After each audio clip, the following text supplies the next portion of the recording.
నమస్కారం welcome to సష TV news ముందుగా headlines పేదల గుండెల్లో చిరస్థాయిగా నిలిచిన మహానీయుని జీవితం అందరికీ ఆదర్శమని వారి స్ఫూర్తిని కొనసాగించాలని పిలుపునిచ్చిన వైసీపీ నేతలు అర్హులైన లబ్ధిదారులకు టిడ్కో గృహాల కేటాయింపు లోన్ మంజూరుకు చర్యలు చేపట్టామని పేర్కొన్న మున్సిపల్ కమిషనర్ ఆటో డ్రైవర్లు విచ్చలవిడిగా నియంత్రణ లేకుండా నిబంధనలు పాటించకుండా వ్యవహరిస్తున్నారని వారిపై తగు చర్యలు తీసుకుంటామని హెచ్చరించిన ట్రాఫిక్ సిఐ హెచ్ఐవి ఎయిడ్స్ వ్యాధి నియంత్రణపై యువతకు అవగాహన హైకోర్టు ఉత్తర్వుల మేరకు ప్రథమానందేశ్వర స్వామి దేవస్థానంలోని డాక్టర్ వైఎస్ఆర్ కళ్యాణ మండపం నిర్వహణ శిల్పా సేవా సమితికే అప్పగింత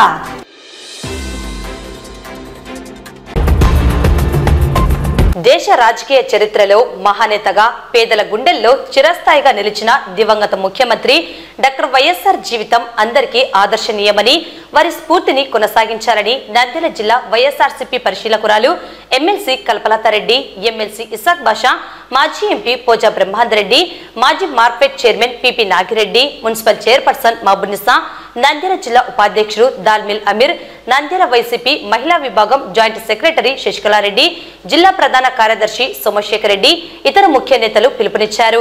డాక్టర్ వైఎస్ఆర్ 16వ వర్ధంతి సందర్భంగా నంద్యాల పట్టణంలోని వైఎస్ఆర్సీపీ కార్యాలయంలో ఆయన చిత్రపటానికి పూలమాలలు సమర్పించి ఘనంగా నివాళులు అర్పించారు. అనంతరం నంద్యాల పట్టణంలోని ప్రధాన కూడలలో ఏర్పాటు చేసిన డాక్టర్ వైఎస్ఆర్ విగ్రహాలకు పూలమాలలు సమర్పించారు. అనంతరం వైఎస్ఆర్సీపీ నేతలు మాట్లాడుతూ మహానేత దివంగత ముఖ్యమంత్రి డాక్టర్ వైఎస్ రాజశేఖర రెడ్డి ప్రజల మధ్య నుండి వెళ్లి 16 సంవత్సరాలు కావస్తున్నా నేటికి ప్రజల గుండెల్లో చిరస్థాయిగా ఉన్నారని కొనియాడారు. అధికారంలో ఉన్న అనతి కాలంలో పేద ప్రజల సంక్షేమం అభివృద్ధిని కాంక్షించి అనేక పథకాలను అమలు చేశారని అన్నారు. ఆరోగ్యశ్రీ అనే సంజీవని పథకాన్ని అమలు చేసి పేదలకు పునర్జీవం ఇచ్చారని, పేద ప్రజలకు ఉన్నత విద్య అందించేందుకు ఫీజు రియంబర్స్మెంట్, 108 అంబులెన్స్, 104 వైద్య సేవలను, రైతులకు ఉచిత విద్యుత్ ఇలా అనేక సంక్షేమ పథకాలను అందించడమే కాకుండా అనేక బృహత్ పథకాలను అమలు చేసి రాష్ట్రాభివృద్ధి చేశారని తెలిపారు. ఇటువంటి మహానేత తనయుడు మాజీ ముఖ్యమంత్రి తండ్రికి తగ్గ తనయుడిగా 4 అడుగులు ముందుకు వేసి రాష్ట్రంలో అనేక సంక్షేమ పథకాలను అమలు చేశారని అన్నారు. రైతు బాంధవుడిగా రైతులకు అండగా నిలిచారన్నారు. డాక్టర్ వైఎస్ఆర్ బాటలో అందరూ నడవాలని, వారి ఆశయాలను ముందుకు తీసుకువెళ్లాలని నేతలు పిలుపునిచ్చారు.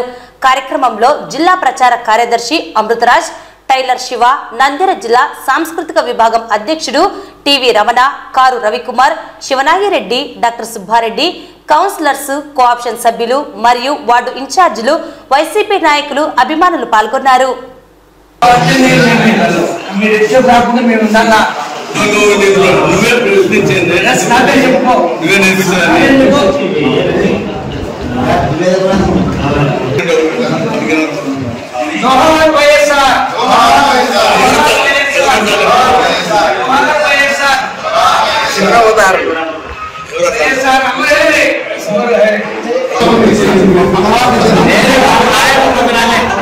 సాయి లాయన్ కదా మూడు దాంట్లో కాబట్టి పోతానంటే మళ్ళీ పోతానంటే ఇంటికి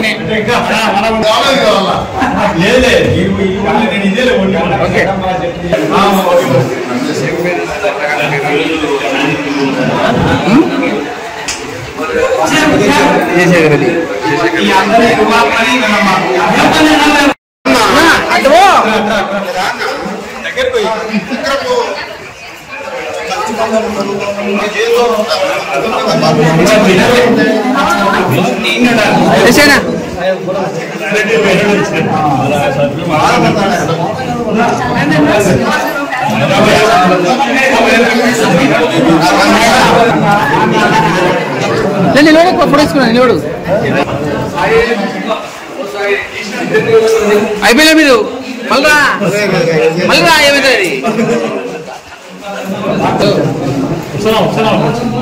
ఒక నిమిషం ఒక నేను నివాళులర్పి జోహార్ వైఎస్ఆర్ జోహార్ వైఎస్ఆర్ వైఎస్ఆర్ వైఎస్ఆర్ నానా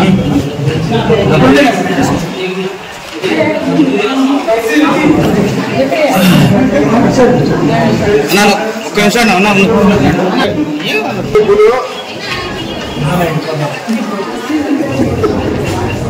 ఓకే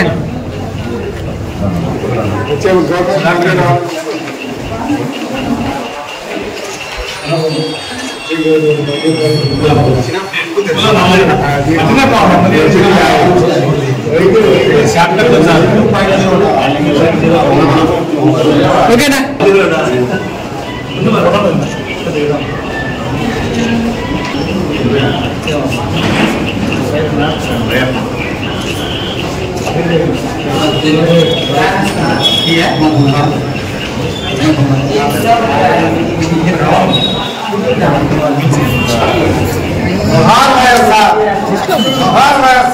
దూరం వచ్చాను తీసుకోపోను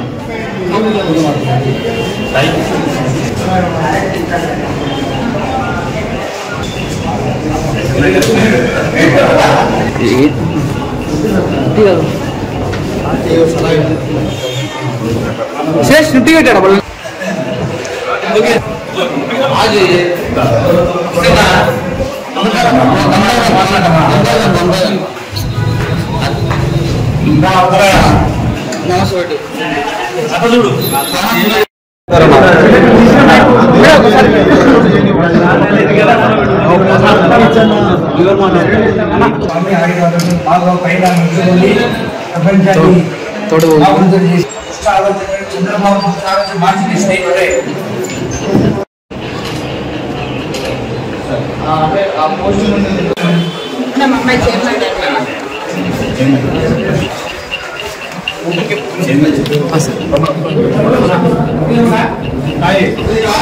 चेयरमैन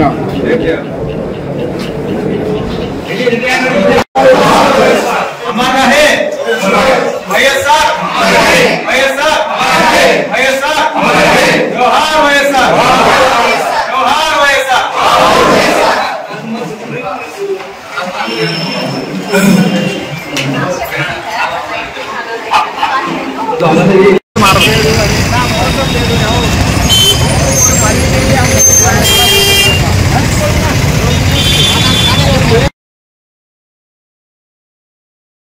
మహానేత వైఎస్ రాజశేఖర రెడ్డి గారి వర్ధంతి. ఎప్పుడు వైఎస్ రాజశేఖర రెడ్డి గారి గురించి ఆలోచన చేసిన నంద్యాల జిల్లా వాసులకు మనసులో బాధ. ఎందుకంటే ఆయన మరణము మా ఏరియాలో జరగడం అనేది చెప్పేసి పవరాలగుట్ట దగ్గర జరగడం అనేది ఇక్కడ ఉండే ప్రతి వాసికి బాధతో కూడిన విషయం. హెలికాప్టర్ యాక్సిడెంట్ లో ఆయన చనిపోవడం. వైఎస్ రాజశేఖర రెడ్డి గారి గురించి ఎంత చెప్పినా తక్కువే. ఇప్పుడే మేడం గారు చెప్పారు, ఎన్ని సంవత్సరాలు బతికామని కాదు, ఎలా బతికామని చెప్పేసి ఉండడమే ఒక నిదర్శనం. హంసలా బతకాలి అని చెప్పేసి తెలుగులో సామెత కూడా. వైఎస్ రాజశేఖర రెడ్డి గారు పేదల గుండెల్లో చిరస్థాయిగా ఉన్నటువంటి వ్యక్తి, శాశ్వతంగా ఉన్నటువంటి వ్యక్తి. ఆయన చేసిన పథకాలు ఏ ఒక్క ముఖ్యమంత్రి కూడా తీసేయడానికి ధైర్యం చేయలేనటువంటి మంచి పథకాలు మనకి ఇవ్వడం జరిగింది. ఆరోగ్యశ్రీ, పిల్లలకు ఫీజు రియంబర్స్మెంట్, 108, 104, జలయజ్ఞము, ఈ రకంగా చెప్పుకుంటా పోతే ఎన్నో పథకాలు శాశ్వతంగా ప్రజల గుండెల్లో ప్రజలకు ఏది అవసరమో అది చేసిన మహానేత దివంగత నేత వైఎస్ రాజశేఖర రెడ్డి గారు. అటువంటి వ్యక్తి 2 అడుగులు వేస్తే నేను 4 అడుగులు వస్తానని చెప్పేసి మా నేత జగన్మోహన్ రెడ్డి గారు అంతకు మించిగా మంచి పనులు చేసిన వ్యక్తి మా నేత జగన్మోహన్ రెడ్డి. ఎప్పుడైనా సరే ప్రజలకు మంచి చేయాలి, ప్రజల కోసం జవాబుదారీతరంగా ఉండాలి అని చెప్పి దానికోసం అడుగులు వేసిన వ్యక్తి. ఈ రోజు వరకు ఆంధ్ర రాష్ట్ర చరిత్రలో మేనిఫెస్టోను ఖురాన్, బైబిల్, భగవద్గీత లెక్క 98.5% పర్ఫెక్ట్ గా అమలు చేసిన ఏకైక ముఖ్యమంత్రి మా నేత వైఎస్ జగన్మోహన్ రెడ్డి. ఎప్పుడైనా సరే ఇంకొక విషయం గుర్తుంచుకోవాల్సింది, నేను మంచి చేశాను కాబట్టి నాకు ఓటేయండి అని చెప్పి ధైర్యంగా అడగలిగిన వ్యక్తి వైఎస్ జగన్మోహన్ రెడ్డి. ఈ రోజు ప్రభుత్వాల గురించి మనం ఆలోచన చేస్తే ఎక్కిన రోజు నుంచి అబద్ధాలు, మోసాలు, కేవలం కల్లుబోలి మాటలు, దాచుకో దోచుకో, వేరే కాన్సెప్టే లేదు. చెప్పింది ఒకటి, చేస్తా ఉండేది ఒకటి. ప్రజలు నమ్మి వైఎస్ జగన్మోహన్ రెడ్డి కంటే ఎక్కువ స్కీమ్స్ ఇచ్చారు, మేము ఇంకా ఎక్కువ బాగుపడతామని చెప్పేసి మోసపోయి చంద్రబాబు నాయుడు గారికి గెలిపిస్తే అతను తన పాత నైజాన్ని మళ్ళీ బయటికి తీసి దాచుకోవడం, దోచుకోవడం తప్ప వేరే ఒక్క మంచి చేసిన దాఖలాలు కూడా ఈ రోజు వరకు లేవు. ఉచిత ఇసుక అన్నారు. ఎన్ని చెప్పాలనుకుంటే అన్ని మోసాలు తప్ప వేరే ఏం లేదు.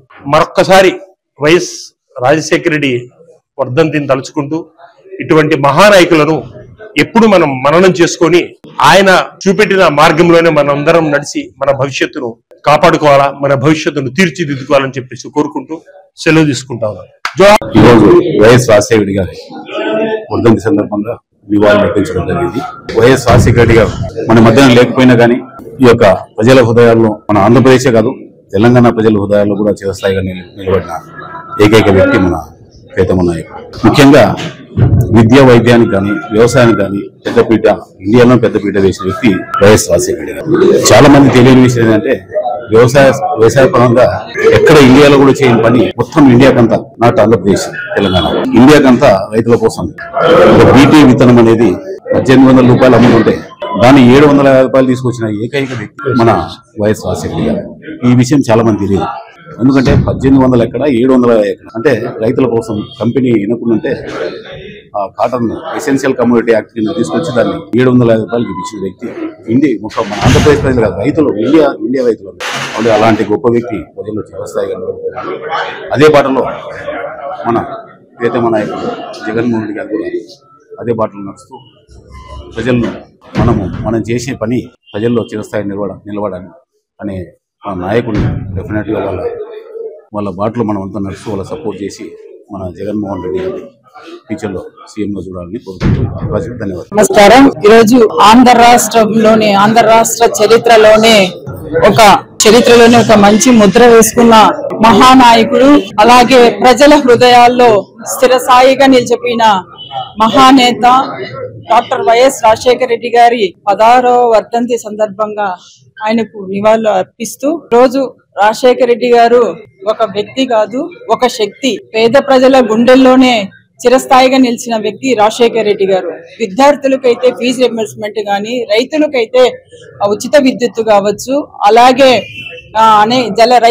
జలయజ్ఞం కావచ్చు, అనేకమైన పథకాలు తీసుకొచ్చి ఈరోజు ఒక ఆదర్శ ముఖ్యమంత్రిగా మన నాయకుడు మహానేత రాజశేఖర రెడ్డి గారు దేశంలోనే ఒక ఆదర్శ ముఖ్యమంత్రిగా నిలిచిన వ్యక్తి.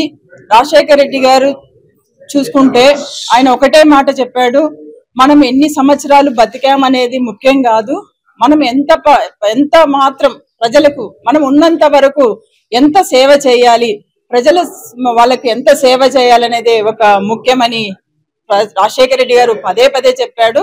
నిజంగా ప్రతి ఒక్కరికి కూడా వెరీ ఇన్స్పిరేషన్ వర్డ్స్. సో ప్రతి ఒక్కరు కూడా మనందరం కూడా వాటిని ఫాలో అవ్వాల్సిన పరిస్థితి ఉంది.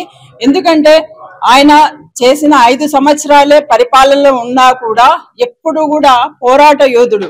అదే విధంగా ఈ రోజు జగన్మోహన్ రెడ్డి గారికి కూడా ఆయన రాజశేఖర రెడ్డి గారు ప్రజల కోసం ఒక 2 అడుగులు ముందేస్తే, మన జగన్మోహన్ రెడ్డి గారు ప్రజల కోసం 4 అడుగులు ముందుకేసి ఈ రోజు మన అందరికీ కూడా ఒక భరోసాగా నిలబడిన వ్యక్తి మన జగన్మోహన్ రెడ్డి గారు. అదే జగన్మోహన్ రెడ్డి గారు పదే ఒకటే చెప్తారు, మనము ఎంత మంచి చేస్తున్నామని కాదు, ఉన్నంత వరకు ప్రజలకు మంచి చేయాలని మన జగన్మోహన్ రెడ్డి గారు కూడా కాన్సెప్ట్. అయితే ఆయన చాలా సందర్భాల్లో ఒక విషయం చెప్తూ ఉంటాడు. ఏమని చెప్తుంటాడంటే, మనము చనిపోయిన తర్వాత ప్రతి ఒక్కరూ కూడా నా ఫోటోను ప్రతి ఒక్కరింట్లో ఉండాలని నా కోరికని జగన్మోహన్ రెడ్డి గారు చాలా సందర్భాల్లో ఆయన చెప్పడం జరిగింది. అంటే చాలా మంది దోచుకోవడం, దాచుకోవడం, ఆస్తులు పంచుకోవడం చూసాము. వచ్చే తరాలకు ఆస్తులు ఉండాలని, సంపాదించాలని అనుకుంటారు. కానీ జగన్మోహన్ రెడ్డి గారు ప్రజల సేవలో చిరస్థాయిగా నిలిచిపోయి, నా ఫోటో ప్రతి పేద ఇంట్లో, ప్రతి ఒక్క ప్రజల గుండెల్లో నేను ఉండాలని చెప్పిన వ్యక్తి మన జగన్మోహన్ రెడ్డి గారు. అంత మంచి వ్యక్తిని మనకు ఇచ్చిన రాజశేఖర రెడ్డి గారికి ధన్యవాదాలు తెలుపుకుంటూ అందరికీ థ్యాంక్ యూ. మన ప్రీతమ నేత దివంగత వైఎస్ రాజశేఖర రెడ్డి గారి వర్ధంతి సందర్భంగా ఇక్కడికి విచ్చేసినటువంటి నాయకులకు, పెద్దలకు, అభిమానులకు, కార్యకర్తలకు అందరికీ నమస్కారాలు తెలియజేసుకుంటూ, ఈ రోజు వైఎస్ఆర్ కుటుంబం అంతా కలిసి ఆయన అభిమానులందరూ ఈ రోజు ఘన నివాళులు అర్పించడం జరిగింది. మనందరికీ తెలుసు, ఉమ్మడి ఆంధ్రప్రదేశ్ రాష్ట్రంలో చనిపోయినప్పటికీ ప్రతి ఒక్కరి గుండెల్లో నిలిచిన వ్యక్తి మన రాజశేఖర రెడ్డి గారు. ఆయనను తెలుసుకుంటే ఎన్నో సంక్షేమ పథకాలు, ఎంతో మంది లబ్ధిదారులు గుండెల్లో నిలిచిన వ్యక్తి మన వైఎస్ రాజశేఖర రెడ్డి గారు. అలాంటి వ్యక్తి అడుగుజాడల్లో ఆయన స్ఫూర్తితో మనం అందరము కలిసికట్టుగా అందరం ఈ రాష్ట్రాన్ని అభివృద్ధికి కృషి చేయాల్సిందిగా కోరుకుంటూ వారికి మరొకసారి ఘన నివాళులు అర్పిస్తుంటున్నాము. జోహార్ వైఎస్ఆర్. రైతు బాంధవుడు, పేద ప్రజల హృదయాల్లో చిరస్థాయిగా నిలిచిపోయిన గొప్ప వ్యక్తి, గొప్ప మహనీయుడు వైఎస్ రాజశేఖర రెడ్డి గారి వర్ధంతి సందర్భంగా ఆయనకు ఘన నివాళి. మనకు తెలుసు, రైతులకు ఉచిత విద్యుత్ అయితేనేమి, ఆరోగ్యశ్రీ పథకం ద్వారా అయితేనేమి, ప్రతి ఒక్కరికి కూడా ఫీజు రియంబర్స్మెంట్ ద్వారా ఎంతో మంది పేద పిల్లలు డాక్టర్లుగా, ఇంజనీర్లుగా ఈ రోజు ఉన్నారంటే అది ఖచ్చితంగా రాజశేఖర రెడ్డి గారి వల్లే అని ప్రతి ఒక్కరికి తెలుసు. ఇప్పటికీ కూడా ఇన్ని 16 సంవత్సరాలైనా ఇప్పటికీ ఈ రోజు కూడా ప్రతి పేదవాడి గుండెల్లో ఆయన చిర స్థానాన్ని ఏర్పరచుకున్నారు. ప్రతి పేదవాడి ఇంట్లో ఆయన ఫోటో ఉంటుంది అంటే ఆయన ఎంత గొప్ప వ్యక్తో మనకు తెలుసు. ప్రతిపక్ష నాయకులు సైతం ఆయన గురించి పొగడడం మనం చూసాం. అలాంటి అజాత శత్రువైన గొప్ప వ్యక్తి వైఎస్ రాజశేఖర రెడ్డి గారికి ఘన నివాళి. ఆయన అడుగుజాడల్లో జగన్ గారు కూడా పేదలకు పెన్నిదిగా, మహిళలకు అండగా, ప్రతి ఒక్కరికి కూడా పేదవాడి గుండెలో నిలవాలని నిరంతరం కృషి చేస్తున్నారు. ఖచ్చితంగా మనం అందరము అండగా ఉండి జగనన్నను మళ్ళీ ముఖ్యమంత్రిగా చేసుకుని రాజశేఖర రెడ్డి గారి ఆశయాలను నెరవేర్చాలని ప్రతి ఒక్కరిని కోరుకుంటూ సెలవు. వైఎస్ రాజశేఖర రెడ్డి గారి వర్ధంతి సందర్భంగా మన నంద్యాల మాజీ ఎమ్మెల్యే శిల్పా రవిచంద్ర కిషోర్ రెడ్డి గారు, మాజీ ఎంపీ గారు, ఎమ్మెల్సీల గారి సారథ్యంలో ఇక్కడ కార్యక్రమాలు ఘనంగా నిర్వహించడం జరుగుతుంది. వైఎస్ రాజశేఖర రెడ్డి అంటేనే మన భారతదేశంలో అటువంటి ముఖ్యమంత్రి ఇంతవరకు ఎప్పుడు ఎక్కడా చూడని ముఖ్యమంత్రి. ఎన్నో సంక్షేమ కార్యక్రమాలు, పల్లె బాట, నగర బాట, ప్రాజెక్టుల బాట, పొలం బాట అని చెప్పి ఎన్నో కార్యక్రమాలు చేపడుతూ జీవితాంతం ప్రజలు ఫోటో దండ టెంకాయ కొడుతూ ప్రతి వారం కూడా ఇళ్లలో పూజిస్తున్నారు రాజశేఖర్. అంటే రాజీవ్ ఆరోగ్యశ్రీ గాని మరియు ఫీజు రియంబర్స్మెంట్ గాని విద్యార్థులు ఈ రోజు కొన్ని లక్షల మంది విద్యార్థులు ఇంటర్మీడియట్ కూడా చదవలేని పరిస్థితిలో రాజశేఖర రెడ్డి గారు ముఖ్యమంత్రి అయిన తర్వాత ఫ్రీగా చదువు చెప్పించడం వలన ఈ రోజు ప్రపంచవ్యాప్తంగా మన ఆంధ్రప్రదేశ్ విద్యార్థులు ఎంతో మంది ఉన్నత విద్యలు చదివి ఉద్యోగాలు చేసుకునే పరిస్థితి ఉంది. ఎల్లకాలం కూడా రాజశేఖర రెడ్డిని గుర్తుపెట్టుకోవాల్సిందే. ప్రతి ఒక్కరు కూడా పార్టీలకు అతీతంగా ఇంతటి ముఖ్యమంత్రిని ఇంతవరకు మన భారతదేశ చరిత్రలో చూసింది లేదు. అదే బాటలో మన మాజీ ముఖ్యమంత్రి వైఎస్ జగన్మోహన్ రెడ్డి గారు కూడా 10 కాలాల పాటు నన్ను ముఖ్యమంత్రిగా గుర్తు పెట్టుకోవాలని చెప్పి ఎన్నో పనులు చేసినాడు. దురదృష్టవశాత్తు మనము గెలవలేని పరిస్థితిలో ఇంకా ఎంతో భవిష్యత్తు ఉంది మన జగన్మోహన్ రెడ్డి గారికి, మంచి వయసు ఉంది. కాబట్టి ఖచ్చితంగా అందరం కూడా వైఎస్ఆర్సీపీ నాయకులు, కార్యకర్తలం అందరం కూడా గట్టిగా పోరాడి మళ్ళీ మనం ముఖ్యమంత్రిగా జగన్మోహన్ రెడ్డి గారిని గెలిపించుకొని రాజశేఖర రెడ్డి పాలన మళ్ళీ తీసుకొస్తామని చెప్పి సభాముఖంగా తెలియజేస్తాం.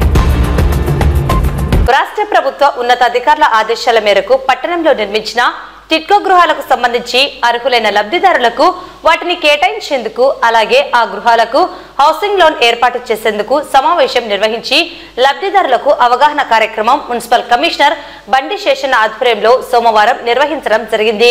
అలాగే హౌసింగ్ లోన్ కొరకు దరఖాస్తు చేసుకున్న అర్హులైన 162 మంది లబ్ధిదారులకు గృహాలను కేటాయించేందుకు నేడు వారితో సమావేశం నిర్వహించడం జరిగింది. అనంతరం టిట్కో గృహాల కేటాయింపు, వాటి వివరాలను కమిషనర్ తెలియజేశారు. అందరికీ నమస్కారం. ఒక టిడ్కో హౌసింగ్ సంబంధించి రాష్ట్ర ప్రభుత్వం వారు ప్రస్తుతం ఉన్నటువంటి టిడ్కో హౌసింగ్ యొక్క సిచ్యువేషన్ గమనించి సమీక్షించి వాటన్నిటి కూడా మళ్ళీ గవర్నమెంట్ వారు తిరిగి ఎవరికైతే లబ్ధిదారులు ఉన్నారో వారందరికీ కూడా అందించాలనేసి ఒక ఆదేశాలు ఇచ్చారు. దానికి అనుగుణంగానే టిడ్కో హౌసింగ్ కంప్లీట్ అయిపోయి లబ్ధిదారులు కూడా ఐడెంటిఫై అయ్యండి. లోన్ ప్రాసెస్ కంప్లీట్ అయిపోతే కనుక అలాంటి వారందరికీ కూడా రిజిస్ట్రేషన్ చేయించి మార్టిగేజ్ రెన్యువల్ కంప్లీట్ చేసి డిసెంబర్ 31 నాటికి ఎంతమంది వీలైతే కనుక అంతమందిని కొత్తగా గృహప్రవేశాలు చేయించాలనేసి రాష్ట్ర ప్రభుత్వం నుంచి ఆదేశాలు వచ్చాయి. అందుకు అనుగుణంగానే గౌరవ మంత్రి గారి యొక్క ఆదేశాలతోటి అలాగే ప్రజాప్రతినిధులకు సమ్మతితోటి ఈ కార్యక్రమాన్ని ఈరోజు మాకు ఇక్కడ ఈయన వస్తే కనుక 162 మందికి లోన్ శాంక్షన్ అయినాయి. వారందరూ కూడా ఈరోజు రమ్మన్నాం. వారందరూ ఇంకా కొంత డ్యూ ఉంది. ఆ డ్యూ 20,000 రూపాయలు కడుతున్నారు. సో వారందరూ కూడా ఎంతో ఉత్సాహంగా ఉన్నారు. మేము 20,000 రూపాయలు కట్టిస్తాము, మాకు రిజిస్ట్రేషన్ ప్రాసెస్ వెంటనే కావాలి, కొత్త సైడ్ లో వెళ్ళిపోతామనేసి వాళ్ళతో చెప్తున్నారు. సో అలాంటి వారందరికీ కూడా ఈరోజు లోన్ యొక్క వివరాలన్నీ చెప్పి రిజిస్ట్రేషన్ ప్రాసెస్ లో వెళ్ళిపోవాల్సి అనుకుంటున్నాం. సో మనం అడ్వాన్స్డ్ గా ఒక హౌసింగ్ ఏదైందో ఇడుకోవాల్సి గృహప్రవేశాలు ఏర్పాట్లు గమనించాలి. చాలా బాగున్నాయి ఇల్లు, చక్కటి రోడ్లు ఉన్నాయి, డ్రైనేజ్ ఉంది, వాట్సాప్ లో ఉంది, లైటింగ్ ఉంది, స్ట్రీట్ లైట్, ఇంట్లో కూడా అంతా కూడా షేర్వాల్ టెక్నాలజీ చాలా స్ట్రాంగ్ గా ఉన్నాయి. సో అందువల్ల అలాంటి గృహాలు వెళ్ళిపోతే ఇంకా సౌకర్యాలు అన్నీ ఉన్నాయి కాబట్టి లబ్ధిదారులు ఎవరైతే ఉన్నారో వారందరూ కూడా సో స్వయంగా వచ్చి ఈ యొక్క కార్యక్రమాలు వస్తున్నారు. సో వారందరికీ స్వాగతం. సో ప్రభుత్వం నుంచి వీళ్ళు నుంచి కూడా అన్ని ఏర్పాట్లు చెప్తున్నాయి. సో ఈ యొక్క చక్కటి అవకాశాన్ని ప్రతి ఒక్కరు కూడా సభ్యులపై అర్చుకోవాల్సి ప్రతి ఒక్కరిని కోరుతున్నాం. అదేవిధంగా ఇంకొక 2020 వరకు ఇంకా ఉన్నాయి. కొత్తగా ఎవరైనా కానీ అప్లై చేసుకునే వాళ్ళు కూడా ఉంటే ఇంకా అలాంటి వాళ్ళు కూడా అప్లై చేసుకోవచ్చు, అప్లికేషన్ కూడా ఇన్వెస్ట్ చేస్తాం. సో అవకాశం ఉన్నటువంటి వాళ్ళు, అర్హత ఉన్నటువంటి వాళ్ళు అప్లై చేయాలని కోరుతున్నాం. రిజిస్ట్రేషన్ కు శనివారం పోతున్నాము. విడుదల విజయకుమారి, జే వరలక్ష్మి, లలితమ్మ, సలీమున్నిసా, చిన్న వెంకటలక్ష్మ, హస్రత్ జహాన్, ఈ 6 మందికి శనివారం నాడు రిజిస్ట్రేషన్ చేయించబోతున్నాం. రిజిస్ట్రేషన్ వెంటనే నెక్స్ట్ మార్టిగేజ్. సో వీళ్ళు మార్టిగేజ్ అయ్యారంటే ఇంకా వీళ్ళు ఇష్టం, ఈ రోజున పోయి జాయిన్ కావచ్చు. నంద్యాల పట్టణంలో ఆటో డ్రైవర్లు విచ్చలవిడిగా నియంత్రణ లేకుండా ఎటువంటి నిబంధనలను పాటించకుండా వ్యవహరిస్తున్నారని, వారికి అనేక మార్లు అవగాహన మరియు హెచ్చరికలు చేసినా నిర్లక్ష్యం వహిస్తున్నారని, అటువంటి వారిపై చట్టపరమైన చర్యలు తీసుకోవడం జరుగుతుందని ట్రాఫిక్ సిఐ మల్లికార్జున గుప్తా హెచ్చరించారు. ఈ మేరకు సోమవారం స్థానిక ట్రాఫిక్ పోలీస్ స్టేషన్లో సిఐ ఆటో డ్రైవర్ల ప్రవర్తన, వ్యవహార శైలి, నిబంధనలను విస్మరిస్తున్న తీరును తెలియజేశారు.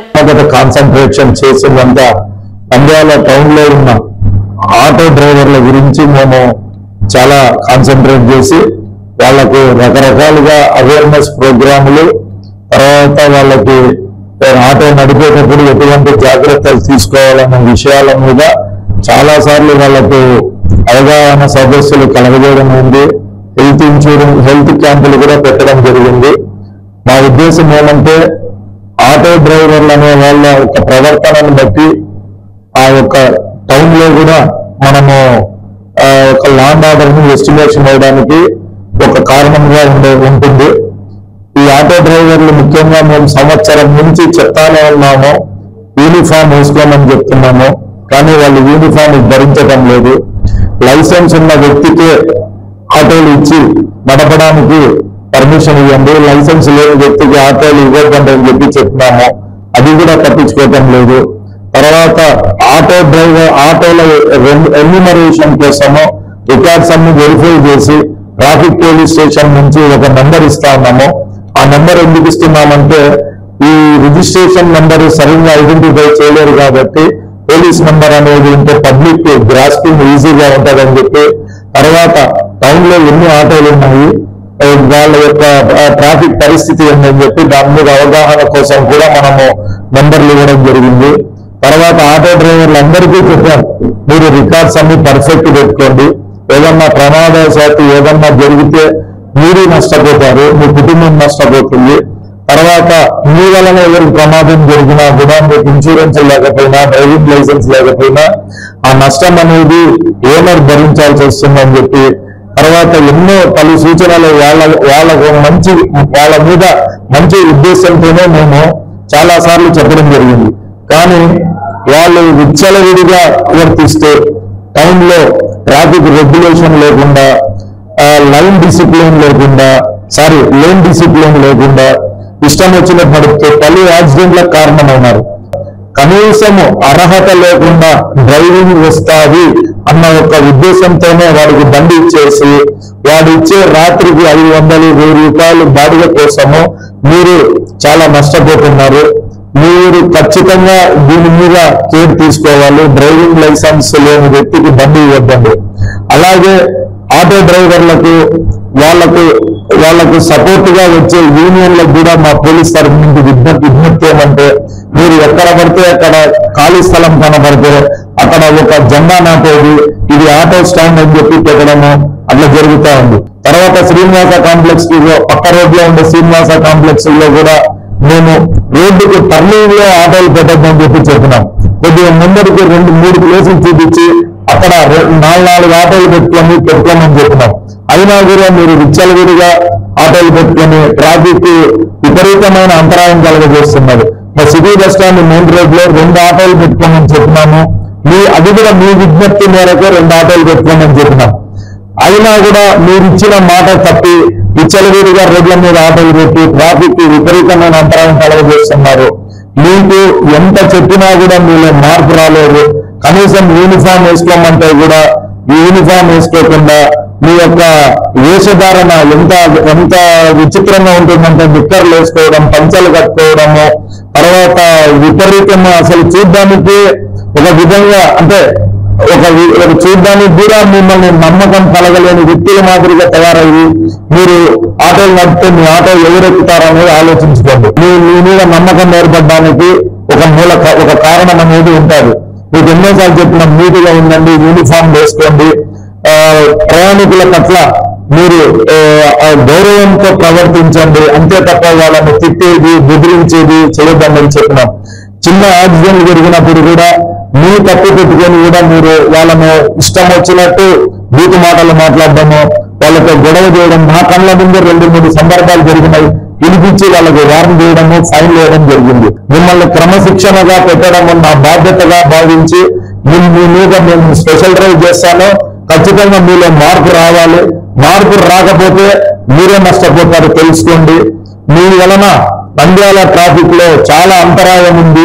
ఎక్కడ పడితే అక్కడ బండ్లు ఆపడము, మీరు ట్రాఫిక్ అంతరాయం చేయడం చేస్తా ఉన్నారు. ఎన్నిసార్లు చెప్పినా కూడా మీరు వినటం లేదు. కాబట్టి మేము ఈ చట్టపరమైన చర్యలు చేయడానికి వెనుకాడమని చెప్పి రేపటి నుంచి ఖచ్చితంగా ఆటో డ్రైవర్ల మీద స్పెషల్ డ్రైవ్ అనేది ఖచ్చితంగా జరుగుతుంది. పబ్లిక్ లో కూడా మీ మీద మంచి అభిప్రాయం ఏర్పడుతుంది. మీలో మార్పు రానంత వరకు ఈ డ్రైవ్ అనేది ఖచ్చితంగా చేస్తాము. వీళ్ళు ఈ సూచనలు పాటించి మీ ప్రవర్తనలో మార్పు తెచ్చుకుంటే మంచిది. లేకపోతే చట్టపరమైన చర్యలకు వెనకాడబోమని చెప్పి మీకు తెలియజేస్తున్నాం. నంద్యాల పట్టణం రామకృష్ణ డిగ్రీ కళాశాలలో ప్రిన్సిపల్ సుబ్బయ్య అధ్యక్షతన జిల్లా వైద్య ఆరోగ్య శాఖ ఆధ్వర్యంలో ఎయిడ్స్ కంట్రోల్ ఇంటెన్సిఫైడ్ ఐఈసీ వారిచే విద్యార్థులకు హెచ్ఐవి ఎయిడ్స్ నియంత్రణపై అవగాహన కార్యక్రమం నిర్వహించడం జరిగింది. ఈ కార్యక్రమంలో జిల్లా హెచ్ఐవి ఎయిడ్స్ కంట్రోల్ వారు హాజరై వ్యాధి సోకకుండా తీసుకోవాల్సిన జాగ్రత్తలు, వాటి లక్షణాలు, నివారణ చర్యలు, ప్రభుత్వం చేపడుతున్న పలు కార్యక్రమాలను తెలియజేశారు. కార్యక్రమంలో అధ్యాపకులు, విద్యార్థులు పాల్గొన్నారు. రామకృష్ణ డిగ్రీ కళాశాల అవేర్నెస్ ప్రోగ్రామ్ అనేటువంటిది ఏర్పాటు చేయడం జరిగింది. ఇంటెన్సిఫైడ్ ఐఈసీ అన్నటువంటి ప్రోగ్రామ్ అంటే హెల్త్ పరంగా విద్యార్థులకు ఒక ఎడ్యుకేట్ చేయడానికి ఈ కార్యక్రమాన్ని ఏర్పాటు చేయడం జరిగింది. ఈ కార్యక్రమంలో ప్రధానంగా హెచ్ఐవి కి సంబంధించి హెచ్ఐవి ఏ విధంగా అది ఎయిడ్స్ గా మార్పు చెందే అవకాశం ఉంటుంది, అది ఏ కారణాల వల్ల వస్తుంది, వాటిని నివారించడానికి ఏ రకమైనటువంటి చర్యలు తీసుకోవాల్సి ఉంటుంది, దానికి సంబంధించినటువంటి మెడిసిన్స్ ఏమి వాడితే వారి యొక్క లైఫ్ స్పాన్ పెరిగే అవకాశం ఉంటుంది, అంతేకాకుండా సరైనటువంటి డైట్ తీసుకోవటానికి కావలసినటువంటి సదుపాయాలు ప్రభుత్వం నుండి ఏ విధంగా లభిస్తూ ఉన్నాయి, ఈ విషయాలపైన, మరియు ట్యూబర్క్లోసిస్ అన్నటువంటి ఈ జబ్బు ఎలా సంక్రమించే అవకాశం ఉంటుంది, ఇది ఒక అంటువ్యాధిగా ఈజీగా సంక్రమించే అవకాశం ఉంటుందని, వీటికి సరైనటువంటి మెడిసిన్స్ ఎన్నో ఉన్నాయి, వాటి ద్వారా పూర్తిగా నయం చేసుకునే అవకాశం ఉంటుంది అని తెలియజేస్తూ ఉన్నారు ఈ హాస్పిటల్ సిబ్బంది. వాటిపైన విద్యార్థులకు మంచి అవగాహన కలగటం వల్ల సమాజంలో, వారి కుటుంబంలో ఇతరులకు అలాంటి అవగాహన కల్పించి వీటి పట్ల ప్రజలను జాగ్రత్త పరిచి వీటి నివారణకు విద్యార్థులు కృషి చేస్తారని ఆశిస్తున్నాను. యువతకు కోసం ఏర్పాటు చేసినటువంటి కార్యక్రమంలో అయితే ఈ యువత ప్రతి ఒక్కరు HIV/AIDS గురించి తెలుసుకొని ఇతరులకు తెలియజేయాలనే ఉద్దేశంతోనే గ్రామాలలో, పట్టణాలలో ప్రతి అర్బన్ సెంటర్, రూరల్ సెంటర్ మొత్తం కవర్ చేస్తూ ఈ యొక్క ప్రోగ్రామ్ ను రాష్ట్ర వ్యాప్తంగా ఏర్పాటు చేయడం అన్నది ఇది ఆంధ్రప్రదేశ్ ఎయిడ్స్ కంట్రోల్ వారు నిర్వహిస్తున్నటువంటి ప్రోగ్రాము. ఈ జిల్లా పరంగా తీసుకుంటే మన BMHO గారి ఆధ్వర్యంలో ఈ యొక్క కార్యక్రమాలు జరుగుతాయి, అన్ని కార్యక్రమాలు. అయితే యువతను మేల్కొల్పి HIV/AIDS బారిన పడకుండా మన దేశాన్ని, మన రాష్ట్రాన్ని, మన గ్రామాలను కాపాడుకోవాలనే ఉద్దేశంతోనే ఈ యొక్క కార్యక్రమం ఏర్పాటు చేసి అందరికీ అవేర్నెస్ కార్యక్రమాలు జిల్లా మొత్తంలో ఏర్పాటు చేయడం జరుగుతుంది. Thank you. నంద్యాల పట్టణం ప్రథమానందేశ్వర స్వామి దేవస్థానం ఆవరణంలో 2010వ సంవత్సరం నాటి గృహ నిర్మాణ శాఖ మంత్రి శిల్పమోహన్ రెడ్డి దాదాపు ₹1 కోటి వ్యయంతో దివంగత ముఖ్యమంత్రి డాక్టర్ వైఎస్ఆర్ పేరున కళ్యాణ మండపం నిర్మాణం చేపట్టడం జరిగింది. ఈ కళ్యాణ మండపాన్ని శిల్పా సేవా సమితి నిర్వహించడం జరిగింది. అయితే దేవాదాయ ధర్మాదాయ శాఖ వారి ఆదేశాల మేరకు ఇటీవల దేవాదాయ శాఖ ఈవో రామానుజన్ ఆధ్వర్యంలో కళ్యాణ మండపాన్ని స్వాధీనం చేసుకోవడం జరిగింది. ఈ విషయంపై శిల్పా సేవా సమితి సభ్యులు హైకోర్టుకు వెళ్లడంతో హైకోర్టులో కళ్యాణ మండపం శిల్పా సేవా సమితి నిర్వహించవచ్చునని ఉత్తర్వులు జారీ చేయడం జరిగింది. ఈ నేపథ్యంలో ఈవో రామానుజన్ ఇటీవల ప్రకటించిన విధంగా కళ్యాణ మండపం నిర్వహణ, సప్లయర్స్, లైటింగ్, డెకరేషన్ సంబంధించి ఈ నెల 4వ తేదీ బహిరంగ వేలం నిర్వహించడం జరుగుతుందని వెల్లడించడం జరిగింది. అయితే కళ్యాణ మండప శిల్పా సేవా సమితి సభ్యులు హైకోర్టును ఆశ్రయించగా హైకోర్టు కళ్యాణ మండపాన్ని శిల్పా సేవా సమితి నిర్వహించవచ్చని ఉత్తర్వులు జారీ చేశారు. దీన్ని బట్టి ఈ నెల 4వ తేదీ నిర్వహించనున్న బహిరంగ వేలంలో కళ్యాణ మండప నిర్వహణ కాకుండా సప్లయర్స్ మరియు లైటింగ్, డెకరేషన్ వాటికి మాత్రమే బహిరంగ వేలం నిర్వహిస్తున్నట్లు ఆలయ ఈవో రామానుజన్ నేడు మీడియా ద్వారా తెలియజేశారు. పట్టణంలో వెలిసినటువంటి శ్రీ ప్రథమానందేశ్వర స్వామి దేవస్థానం కళ్యాణ మండపం నిర్వహణ మరియు ఎంతో సామాన్లు, విద్యుత్ దీపాలంకరణ వాటికి సెప్టెంబర్ 4వ తేదీ బహిరంగ వేలం ద్వారా కౌలు ప్రదర్శనకి ప్రకటించడం జరిగింది. కానీ సహదేవుడు వారు గతంలో కళ్యాణ మండపం నిర్వహిస్తున్న సహదేవుడు వారు ఉన్నత న్యాయస్థానాన్ని ఆశ్రయించడం వలన వారు మేము కళ్యాణ మండపం రెంట్ మేము చెల్లిస్తాము, మాకు కేటాయించని వారు కోరడం జరిగింది. దానిపైన ఉన్నత న్యాయస్థానం దేవాదాయ శాఖ కమిషనర్ వారిని అప్రోచ్ అయి వారి ద్వారా మీరు ఉత్తర్వులు పొందాలని చెప్పి వారికి ఆదేశించడం జరిగింది. మిగతా టెంట్ హౌస్ సామాన్లు, విద్యుత్ దీపాలంటున్న వాటికి మాత్రం బహిరంగ వేలం నిర్వహించుకోవచ్చని చెప్పి ఉన్నత న్యాయస్థానం ఆదేశించడం జరిగింది. కావున ఉన్నత న్యాయస్థానం ఆదేశానుసారం రేపు 4వ తేదీ టెంట్ హౌస్ సామాన్లకు మరియు విద్యుత్ దీపాలకు మాత్రమే బహిరంగ వేలం నిర్వహిస్తాము. కళ్యాణ మండపం లీజ్ మాత్రమే నిర్వహణ బహిరంగ వేలం నిర్వహించడం లేదు. ఇది కమిషనర్ గారి ఉత్తర్వు వచ్చిన తర్వాత తదుపరి దాని ప్రకారం చర్యలు తీసుకుంటాము. అంతవరకు దేవస్థానం వారు కళ్యాణ మండపం బుక్ చేసుకున్న వారికి దేవస్థానం రసీదు ఇచ్చి ₹15,000 రెంట్ తీసుకుని వారికి దేవస్థానం రసీదు ఇచ్చి వారికి ఇలాంటి భక్తులకు వివాహం చేసుకునే వారికి ఎలాంటి అభ్యంతరం కలిగించకుండా, ఇబ్బంది కలిగించకుండా నిర్వహణ అనేది జరుగుతుంది. వార్తలు ముగించే ముందు ముఖ్యాంశాలు మరోసారి. పేదల గుండెల్లో చిరస్థాయిగా నిలిచిన మహానీయుని జీవితం అందరికీ ఆదర్శమని, వారి స్ఫూర్తిని కొనసాగించాలని పిలుపునిచ్చిన వైసీపీ నేతలు. అర్హులైన లబ్ధిదారులకు టిడ్కో గృహాల కేటాయింపు, లోన్ మంజూరుకు చర్యలు చేపట్టామని పేర్కొన్న మున్సిపల్ కమిషనర్. ఆటో డ్రైవర్లు విచ్చలవిడిగా నియంత్రణ లేకుండా, నిబంధనలు పాటించకుండా వ్యవహరిస్తున్నారని, వారిపై తగు చర్యలు తీసుకుంటామని హెచ్చరించిన ట్రాఫిక్ సిఐ. HIV, ఎయిడ్స్ వ్యాధి నియంత్రణపై యువతకు అవగాహన. హైకోర్టు ఉత్తర్వుల మేరకు ప్రథమానందేశ్వర స్వామి దేవస్థానంలోని డాక్టర్ వైఎస్ఆర్ కళ్యాణ మండపం నిర్వహణ శిల్పా సేవా సమితికే అప్పగింత.